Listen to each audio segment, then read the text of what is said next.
ఈ నెల అంతా కార్తీక మాసం కదండీ! రేపు ముఖ్యంగా కార్తీక పౌర్ణిమ. రేపు శివకేశవులకు సమాన పూజ చేయడం వలన పాపాలు తొలగి మోక్షప్రాప్తి కలుగుతుందని శాస్త్రాలు చెబుతాయి. శివకేశవులు అంటే శివుడు మరియు విష్ణువు. వీరిద్దరికీ సమానంగా పూజ చేయాలి. పూజకు కావలసిన సామాగ్రి పంచపాత్ర, దీపం, పుష్పాలు, గంధం, కుంకుమ, అక్షింతలు, నైవేద్యం, నీరు, కలశం.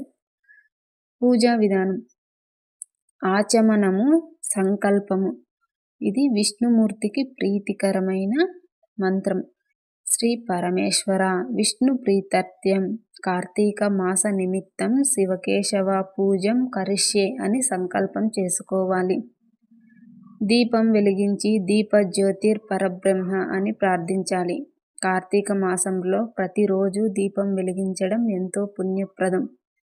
శివుడికొచ్చేసి ఓం నమఃశివాయ అని జపిస్తూ శివలింగం మీద జలాభిషేకం చేయాలి. తరువాత బిల్వపత్రాలు, పుష్పాలు సమర్పించాలి. ఓం హరాయ నమః, ఓం శంభవాయ నమః వంటి నామాలతో పూజ చేయాలి. శివకేశవుల సమర్పణ అనగా వారిద్దరికీ కలిపి పూర్తిగా పూజ అంతా అయిపోయిన తరువాత చివరగా శివాయ విష్ణు రూపాయ విష్ణవే శివరూపిణే శివశ్చ హృదయే విష్ణుశ్చ హృదయే శివ అనే శ్లోకాన్ని చదవాలి. ఈ శ్లోకం ఇద్దరు దేవతలకు ఏకరూపంగా సూచించబడుతుంది.